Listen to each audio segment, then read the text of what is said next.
Hello friend, I am Rekha. Welcome back to English easy direction. आज की class में आप सीखने वाले हो आर्टिकल ए एंड द या फिर दी। THE को द कब रीड करें, THE को दी कब रीड करें, ये सारे डाउट आज आपके क्लियर होने वाले हैं। वीडियो के अंत तक बने रहें। Let's begin. आर्टिकल कितने होते हैं? तो आर्टिकल जो हमारे होते हैं वो 3 होते हैं, ए एंड द। अब बात आती है फ्रेंड कि इनका यूज कहाँ किया जाता है। तो आइए समझते हैं सबसे पहले इनके यूज के बारे में। तो फ्रेंड, अगर इनकी यूज की बात की जाए तो इनका यूज नाउन से पहले किया जाता है। अब नाउन क्या होते हैं? Noun is the name of person, place और थिंग। नाउन क्या है? किसी व्यक्ति या वस्तु स्थान के नाम को ही तो संज्ञा कहते हैं। अब संज्ञा से पहले हमें क्या यूज करना है? Article A and the.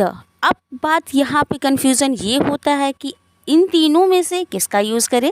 तो आइए हम एक एक को अच्छे से समझते हैं। तो फ्रेंड्स, सबसे पहले हम ए एंड की बात करेंगे, जो कि इंडेफिनिट आर्टिकल होते हैं। जब भी किसी चीज़ को हम एक शो करते हैं, यहाँ पे बात को अच्छे से समझिएगा। जब भी हम किसी चीज़ को, मतलब यहाँ पे जब, क्योंकि हम नाउन से पहले ही आर्टिकल यूज करने वाले हैं, तो नाउन जो होना है वो अगर एक है, मतलब सिंगुलर है, तो हम वहाँ पे ए एन का यूज करेंगे। आइए इस बात को एग्जाम्पल से समझते हैं। जैसा कि मैंने आपको बताया कि एक किसी भी चीज़ को एक शो करने के लिए, तो यहाँ पे हमने लिया एक सेब।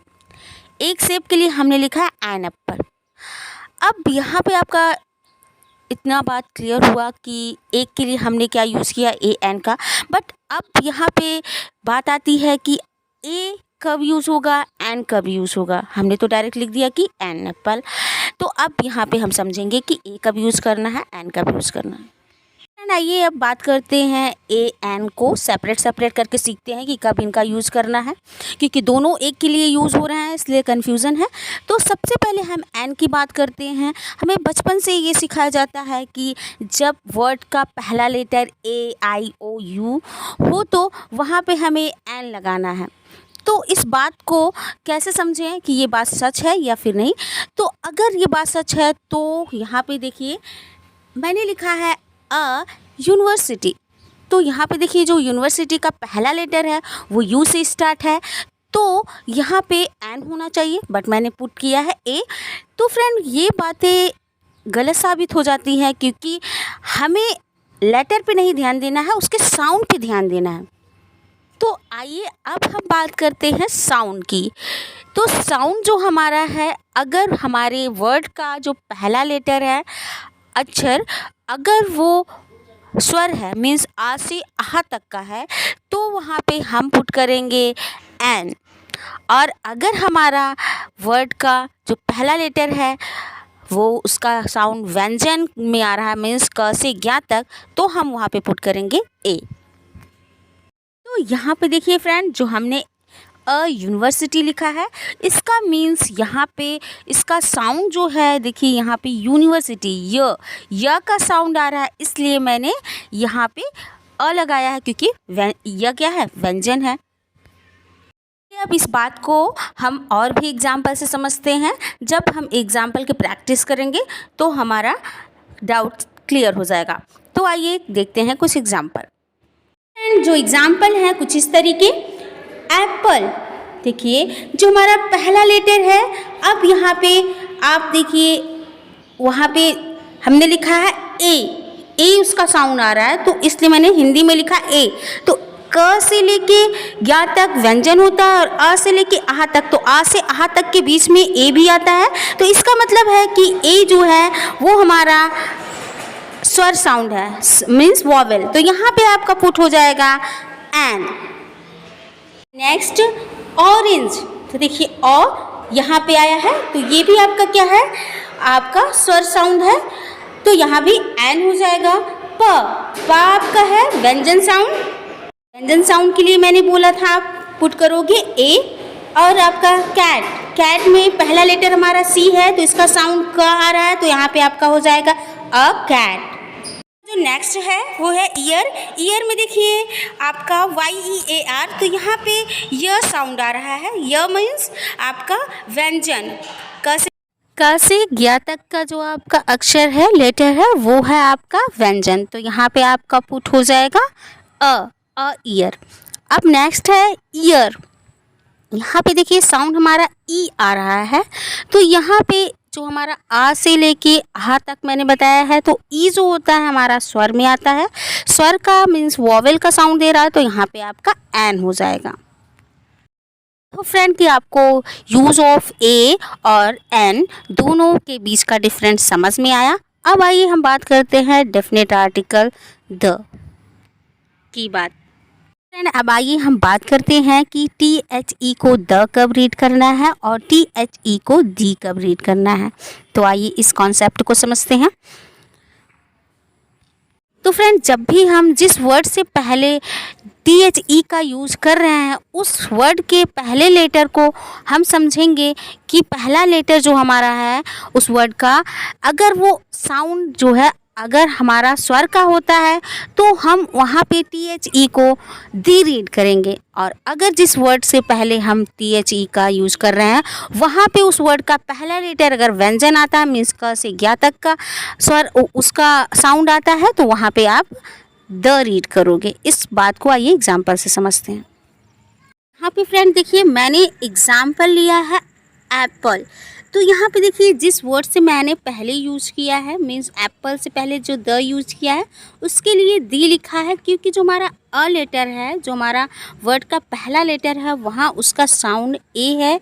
इसका मीन्स ये है कि ये स्वर है, वॉवेल है, तो इसलिए यहाँ पे THE को दी रीड किया जाएगा। अब नेक्स्ट है हमारा बॉय। तो देखिए हमारा जो बॉय है उसका पहला लेटर जो है बी है। बी मीन्स आपका कॉन्सोनेंट ब, तो यहाँ पे आपका हो जाएगा THE द, इसको रीड किया जाएगा। आई होप कि आपको ये बहुत अच्छे से क्लियर हुआ। फ्रेंड जिस वर्ड से पहले THE का यूज़ आप कर रहे हो, तो वहाँ पे सबसे पहले आपको उस वर्ड के फर्स्ट लेटर को साउंड करना होगा और उसे समझना होगा कि अगर उसकी ध्वनि मीन्स साउंड जो है अगर स्वर की आ रही है तो वहाँ पे आप उसको दी पढ़ोगे, और अगर वो आपका जो वर्ड है उसका पहला लेटर अगर कॉन्सोनेंट मीन्स व्यंजन है तो उसको आप द रीड करोगे। सो फ्रेंड आई होप कि आप इसे अच्छे से समझ गए। सो फ्रेंड आइए अब हम बात करते हैं कि डेफिनेट आर्टिकल द का यूज़ कहाँ पे होता है। तो इसका यूज़ किसी भी स्पेसिफिक पर्सन या थिंग से पहले किया जाता है। इस बात को आइए हम एग्जाम्पल से समझते हैं। फॉर एग्जाम्पल आई सा अ कैट।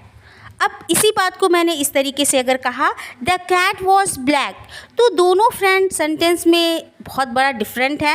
अब मैंने यहाँ पे पहले सेंटेंस में देखिए कैट से पहले अ का यूज़ किया है और सेकंड सेंटेंस में मैंने कैट से पहले द का यूज़ किया है। तो इस सेंटेंस को अब इसको अच्छे से समझते हैं। जब मैंने कहा आई सा अ कैट, तो यहाँ पे कैट जो है वो बिल्कुल भी आम है, साधारण है, तो यहाँ पे वो स्पेसिफिक नहीं है। कहने का मीन्स ये है नॉन स्पेसिफिक है, और नॉन स्पेसिफिक के लिए हम क्या यूज करते हैं, वहाँ पे हम AN का यूज करते हैं, इनडेफिनेट आर्टिकल का। और जब मैंने कहा द कैट वॉज ब्लैक, क्योंकि अब मैं वो कैट जो है वो खास हो गई, तो वहाँ पे क्योंकि मैंने आपसे पहले ही कैट के बारे में बात की कि वो जो मैंने बिल्ली देखी वो क्या है, ब्लैक कलर की है, तो यहाँ पे आप अब कैट जो है वो स्पेसिफिक हो गई। तो स्पेसिफिक के लिए मैंने आपको बताया है कि जब भी आपका जो स्पेसिफिक पर्सन या थिंग्स होगा तो उससे पहले आप क्या यूज़ करोगे, द का यूज़ करोगे। आई होप फ्रेंड कि आपको ये क्लियर हुआ कि कब आपको AN का मीन्स इनडेफिनेट आर्टिकल का यूज करना है और कब आपको डेफिनेट आर्टिकल का। जब भी पर्सन आपका और थिंग्स जो है अगर वो स्पेसिफिक है तो वहाँ आप क्या यूज़ करोगे, द का। सो फ्रेंड आइए अब कुछ डिफरेंट देख लेते हैं, तो हमें अच्छे से क्लियर हो जाएगा कि कब डेफिनेट आर्टिकल का यूज़ करना है और कब इनडेफिनेट का। तो जब भी आपका काउंटेबल नाउन हो तो वहाँ पे आप क्या यूज़ करोगे, indefinite article means A N का, और अगर आपका नॉन स्पेसिफिक है तो वहाँ पे आप क्या यूज़ करोगे, ए एन का। और ये कॉन्सेप्ट मैंने आपको बता ही दिया है कि कब ए का यूज़ करोगे, कब एन का यूज़ करोगे। और अब द का डेफिनेट आर्टिकल का देखते हैं। जब आपका स्पेसिफिक होगा, नॉन स्पेसिफिक नहीं, स्पेसिफिक पर्सन थिंग्स होंगे तो वहाँ पे आप द का यूज़ करोगे। और काउंटेबल और अनकाउंटेबल बोथ के लिए यूज़ होता है। तो आई होप कि इन दोनों के बीच का डिफरेंस समझ में आया। आपको अगर इन्फॉर्मेशन अच्छी लगी, अगर वीडियो पसंद आए तो लाइक करना ना भूलें, comment share. Thanks for watching.